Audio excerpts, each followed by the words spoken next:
El año es 2847. O eso nos dicen los cronómetros oficiales.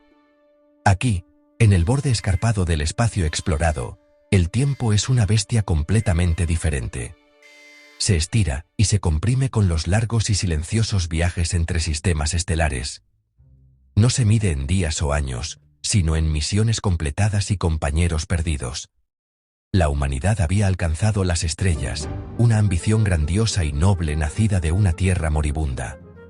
Buscábamos nuevos hogares, nuevos recursos, un nuevo destino escrito en el lienzo cósmico. Los encontramos, pero nuestras manos, tan ansiosas por agarrar, también fueron rápidas para aplastar. Nuestra expansión no fue una diáspora suave. Fue una conquista, una marea implacable e insaciable de acero y fuego que se extendía de un sistema al siguiente. Nos dijimos a nosotros mismos que era por supervivencia. Nos dijimos a nosotros mismos que era nuestro destino manifiesto. Lo llamamos la Gran Expansión. Un término sanitizado para una realidad brutal. Cada nuevo sistema estelar cartografiado era un nuevo frente potencial. Cada planeta habitable era un recurso potencial para ser explotado o un obstáculo para ser eliminado. Las transmisiones oficiales en los mundos del núcleo hablaban de pioneros y héroes, de hombres y mujeres valientes que domaban una frontera salvaje. Mostraban nuevas ciudades relucientes, que surgían de paisajes alienígenas, sus agujas perforando cielos de colores nunca vistos en la Tierra. Nunca mostraron el costo.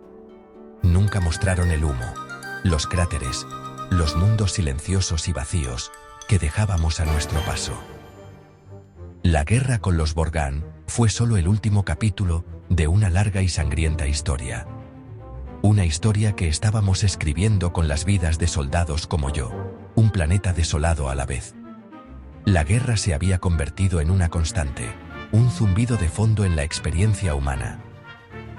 Para aquellos de nosotros en el frente, la gran estrategia carecía de sentido. Las justificaciones políticas eran solo ruido. Luchábamos por la persona que estaba a nuestro lado. Luchábamos por ver el próximo amanecer en cualquier mundo extraño en el que estuviéramos muriendo. Éramos los instrumentos de la expansión, el filo de la voluntad de la humanidad.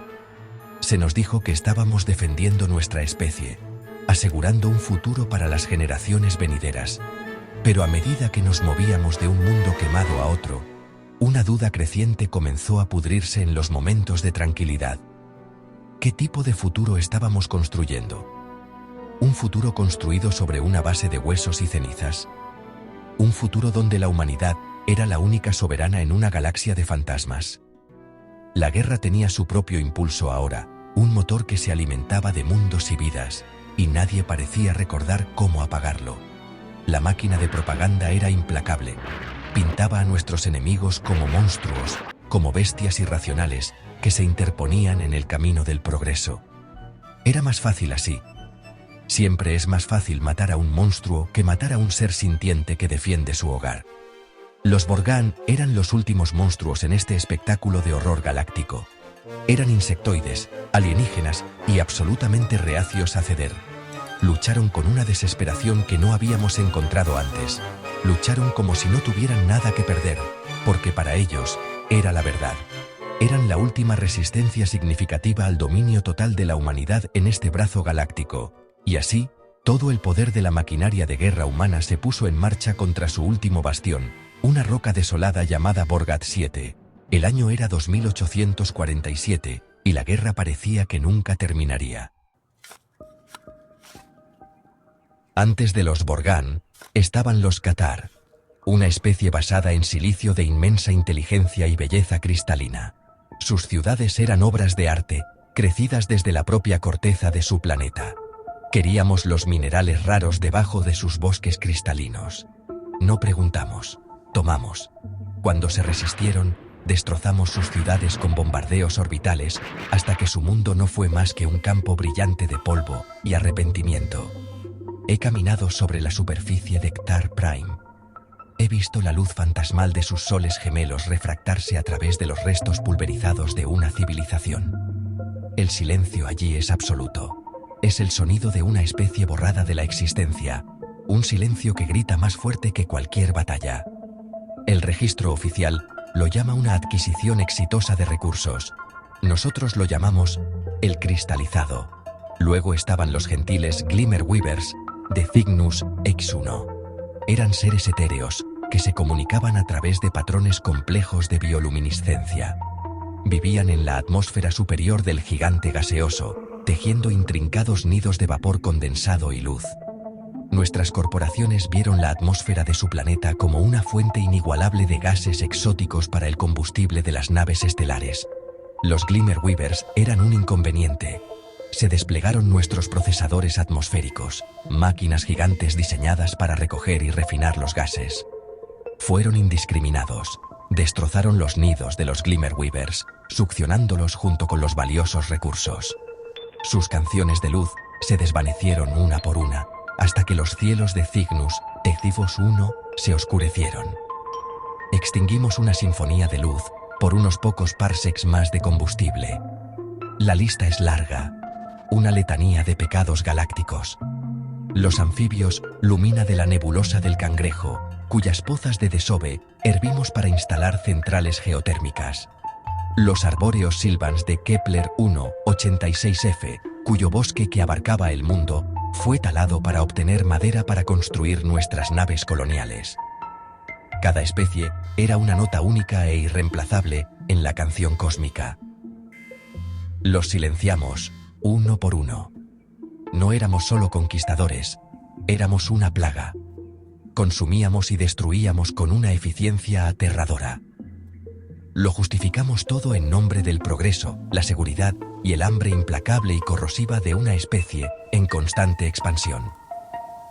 La galaxia era vasta, nos dijimos. Siempre había otro mundo, otra estrella. El vacío que dejamos atrás era un problema para que las generaciones futuras lo reflexionaran. Y así, la humanidad se convirtió en el único depredador alfa de este rincón del universo. No nos quedaban rivales, nadie que desafiara nuestro dominio. Habíamos creado un vasto y silencioso imperio, construido sobre las tumbas de aquellos que nos precedieron. Estábamos solos, rodeados por los fantasmas de los mundos que habíamos deshecho. Este fue el legado que nos llevó a Vorgath 7. Esta fue la historia que los Vorgan conocían demasiado bien. Habían visto lo que les hicimos a los Cathar y a los Glimmerweavers. Sabían que no habría negociación. No habría rendición. Para ellos, esta no era una guerra por territorio. Era una guerra por su propia existencia. Eran la última línea de defensa, no solo para su especie, sino para la memoria de cada especie que ya habíamos destruido. Los Vorgan no eran como los demás. Eran guerreros. Una raza insectoide unida por una conciencia de mente colmena. Eran ferozmente territoriales y brutalmente eficientes. Sus cuerpos eran armas naturales, exoesqueletos quitinosos que proporcionaban armadura y garras afiladas como navajas capaces de atravesar el plastel. Se comunicaban a través de una serie de chasquidos y ráfagas de feromonas. Un lenguaje que nuestros xenolingüistas nunca lograron descifrar. No importaba. No estábamos allí para hablar. Los habíamos etiquetado como xenos hostiles, la barrera final para nuestro control completo del sector. Eran nativos de los planetas ricos en recursos del sistema Vorgath, y su presencia fue considerada una amenaza inaceptable para los intereses comerciales humanos. Ese fue su crimen. Interponerse en nuestro camino. Fueron la última resistencia, porque aprendieron de nuestra historia. Mientras destrozábamos a los Cathar y asfixiábamos a los Glimmerweavers, los Vorgan observaban. Ellos se adaptaron. Fortificaron sus mundos, excavando profundamente bajo la superficie, creando vastas redes de túneles que eran impermeables a nuestros bombardeos orbitales. Aprendieron nuestras tácticas, anticiparon nuestras estrategias.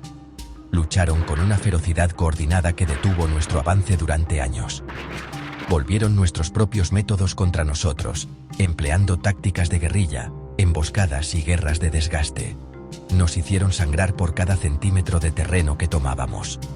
Nos obligaron a luchar en sus términos, en los túneles oscuros y claustrofóbicos de sus mundos colmena. No solo se resistían, estaban contraatacando. Borgat 7 era su último bastión, su sagrado lugar de anidación, su capital. Era un planeta árido y ventoso en la superficie, pero bajo la roca y el polvo yacía el corazón de toda su civilización. La reina colmena residía allí, la conciencia central de la que todos los Borgaan obtenían su propósito y unidad. El alto mando creía, con una lógica fría y calculada, que si la reina caía, toda la especie colapsaría. La mente colmena se fragmentaría, dejando a los Borgaan restantes como bestias desorganizadas y sin mente. Fue un ataque de decapitación.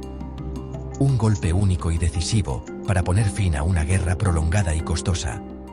El plan era simple en el papel: infiltrarse en el punto más profundo y fuertemente defendido del territorio enemigo y matar a su dios. Por eso, eran los últimos. No se quebraron. No huyeron. Consolidaron su fuerza y se prepararon para la batalla final en un mundo de su elección. Sabían que íbamos por su reina. Cada túnel, cada cámara, cada centímetro de Borgat 7 era una trampa mortal. Habían pasado años preparándose para este enfrentamiento único e inevitable. Luchaban por su hogar, por sus crías, por la supervivencia de todo su estilo de vida. Nosotros luchábamos por un informe de ganancias trimestrales, por una ruta de envío segura, por el concepto abstracto de la dominación humana. Teníamos la tecnología, la potencia de fuego, los números. Pero ellos tenían algo más poderoso. Lo tenían todo que perder. Y eso los convirtió en el enemigo más peligroso al que nos habíamos enfrentado. El Escuadrón Delta no era una unidad de élite. Éramos lo que quedaba. Una colección de veteranos de una docena de pelotones destrozados, reunidos para un último empujón. Éramos los sobrevivientes, los que habíamos aprendido a vivir con los fantasmas. Nuestras armaduras estaban marcadas, nuestras armas reparadas en el campo de batalla, y nuestros rostros estaban grabados con el cansancio de una guerra que nos había robado la juventud. Nuestro comandante era el sargento Jax. Él no era un líder carismático de los videos de propaganda. Era un hombre callado, su voz un murmullo grave por años de gritar sobre el estruendo de la batalla y respirar aire reciclado. Había estado luchando desde la campaña de Xar hace una vida. Había visto morir más mundos de los que la mayoría de la gente había visto en los solo videos. El papel de Jax era simple: llevarnos al objetivo. Él era la punta de la lanza, el primer hombre en entrar y el último en salir. Esa era la teoría, de todos modos.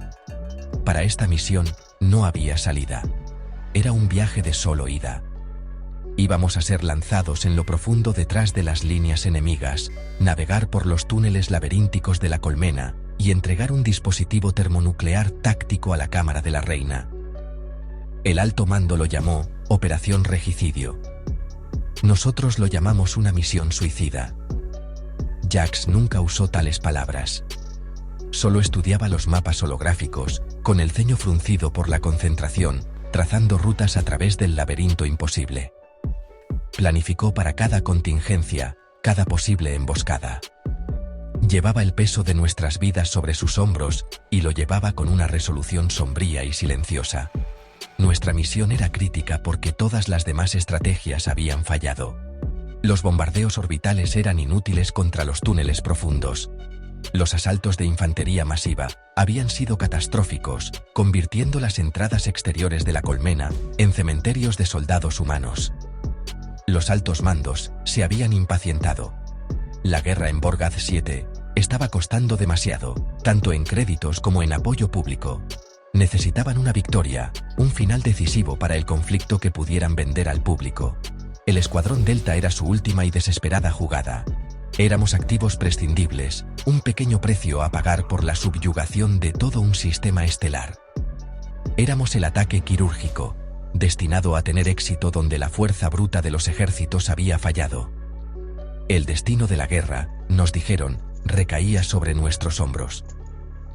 Antes del lanzamiento, Jax nos reunió. No dio un discurso inspirador. No habló de honor o gloria, o de luchar por la humanidad. Solo nos miró a cada uno a los ojos. «Cuídense las espaldas», dijo. Su voz apenas un susurro. «Manténganse concentrados. Hagan su trabajo. Terminen con esto. Eso fue todo. No había pretensiones. Todos sabíamos las probabilidades. Todos sabíamos lo que era esta misión. Pero en su mirada tranquila y firme, había un entendimiento compartido. No éramos héroes. Éramos soldados, haciendo un trabajo sucio porque alguien tenía que hacerlo. Nuestro propósito no era ganar una guerra, sino terminar una. Y mientras nuestra cápsula de descenso gritaba a través de la delgada atmósfera de Borgaz 7, pusimos nuestra fe no en el alto mando o en el gran destino de la humanidad, sino en el hombre tranquilo y con cicatrices que nos guiaba en la oscuridad. La cámara de la reina era una vasta caverna, su techo perdido en la oscuridad de arriba.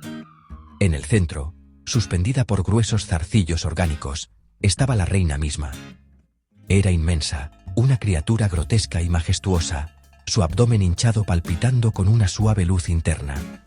Ella era el corazón de la colmena, la mente de su gente, y su presencia psíquica era abrumadora, una fuerza física que nos hacía doler los dientes y nos nublaba la vista. Rodeándola estaban la guardia pretoriana, los Borgán más grandes y fuertemente blindados que jamás habíamos visto. Permanecían silenciosos e inmóviles, una pared de obsidiana viviente entre nosotros y nuestro objetivo. Solo quedábamos 4, Jax, yo, el cabo Thorn y el soldado Rossi, quien sostenía el dispositivo termonuclear. La batalla fue inmediata y absoluta. No había cobertura, no quedaba estrategia. Era nuestra munición menguante contra sus cuerpos.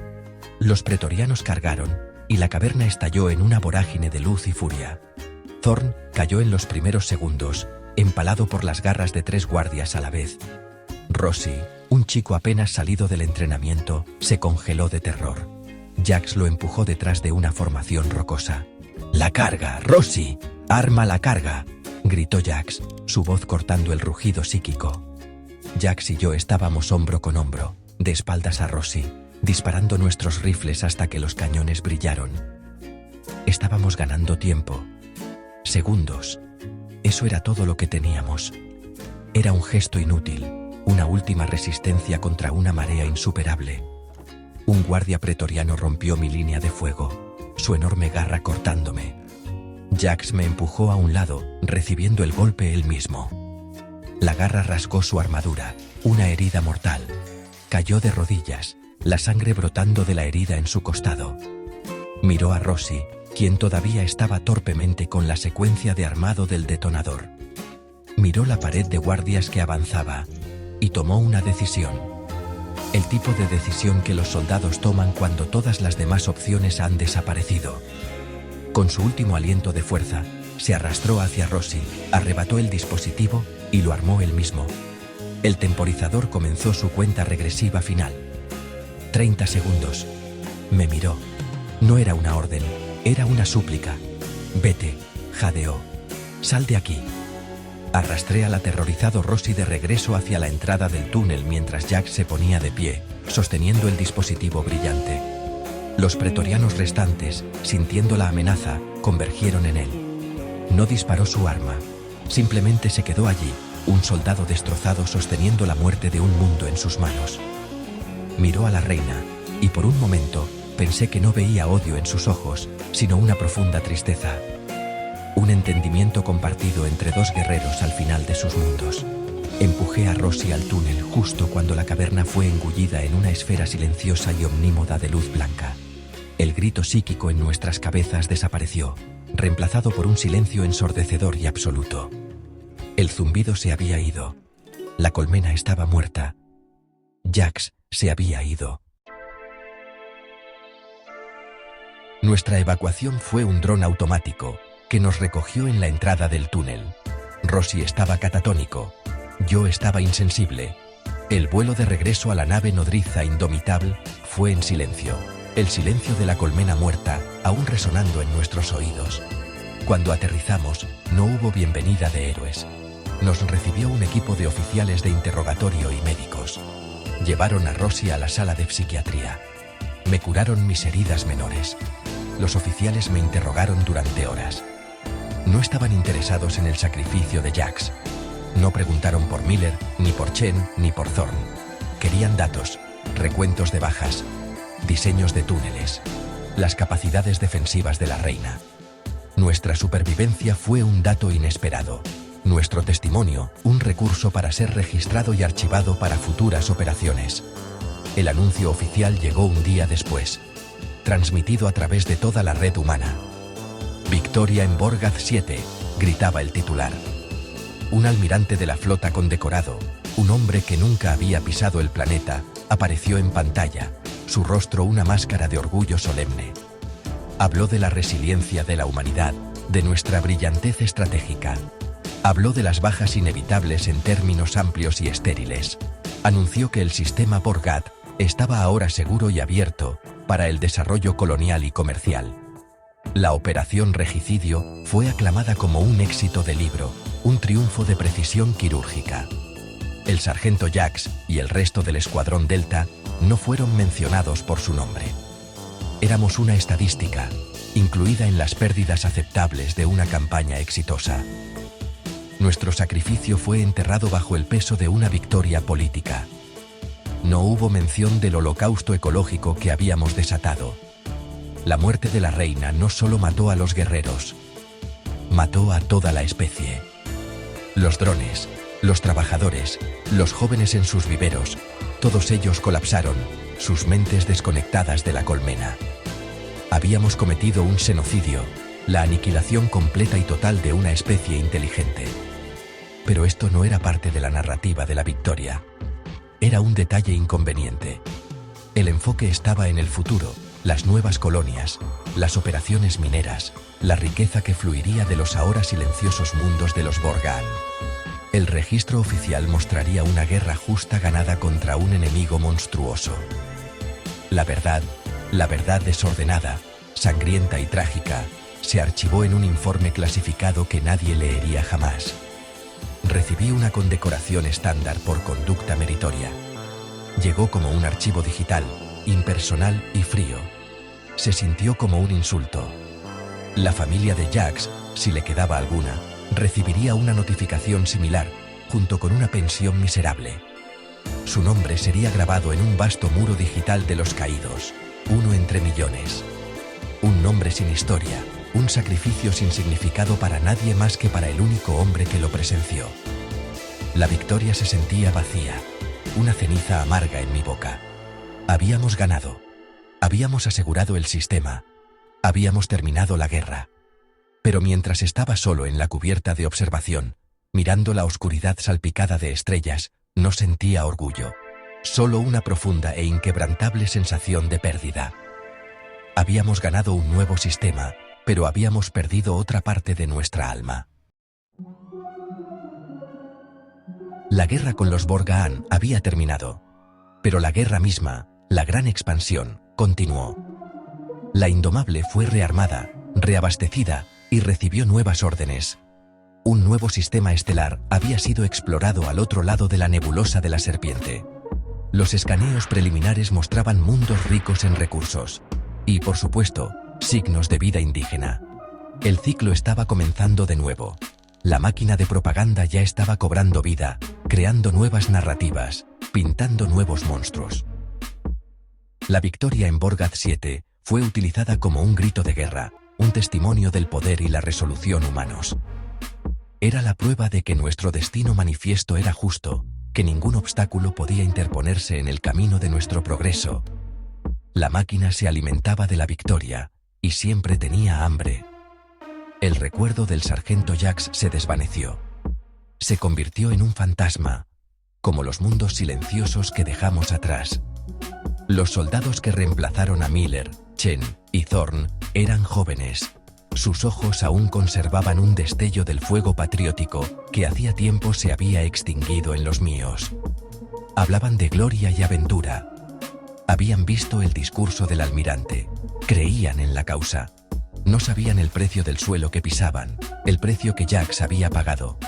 Su sacrificio fue olvidado, una nota a pie de página sin sentido, en la gran y sangrienta saga de la expansión humana. Su acto final y desesperado para terminar una guerra ahora se usaba como combustible para comenzar otra. La ironía era una píldora amarga que tenía que tragar todos los días. El costo real de nuestra expansión nunca se contabiliza. No se mide en créditos o recursos. Se mide en los gritos silenciosos de 1.000 millones de vidas extinguidas, en el polvo radiactivo de civilizaciones destrozadas y en las almas vacías de los soldados encargados de hacer el trabajo sucio. Es la lenta erosión de nuestra propia humanidad, sacrificando nuestra compasión y empatía en el altar del progreso. Nos decimos a nosotros mismos que estamos construyendo un futuro, pero estamos creando un mausoleo del tamaño de una galaxia, con la humanidad como su solitario y atormentado cuidador. La conquista continúa, implacable e irreflexiva, porque es todo lo que sabemos hacer ya. La máquina es demasiado grande para detenerla. Hoy es el 13 de marzo de 2026, o eso me dice mi bitácora personal. Es una fecha sin sentido. Aquí, el tiempo se mide en el silencio entre guerras. Nos acercamos al nuevo sistema. Debajo de nosotros, un mundo verde y azul cuelga en el vacío, una joya de vida y posibilidad. Parece pacífico. Pero yo sé la verdad. Somos los heraldos de su fin. Reviso mi rifle. Limpio mi visor. Me preparo para el próximo descenso. No lo hago por gloria, ni por la humanidad, ni por el progreso. Lo hago porque es mi trabajo. Y lo hago para poder recordar a Jax, y a los Cathar, y a los Glimmerweavers, y a los Borgan. Alguien tiene que recordar. Alguien tiene que cargar con el peso de todos esos fantasmas.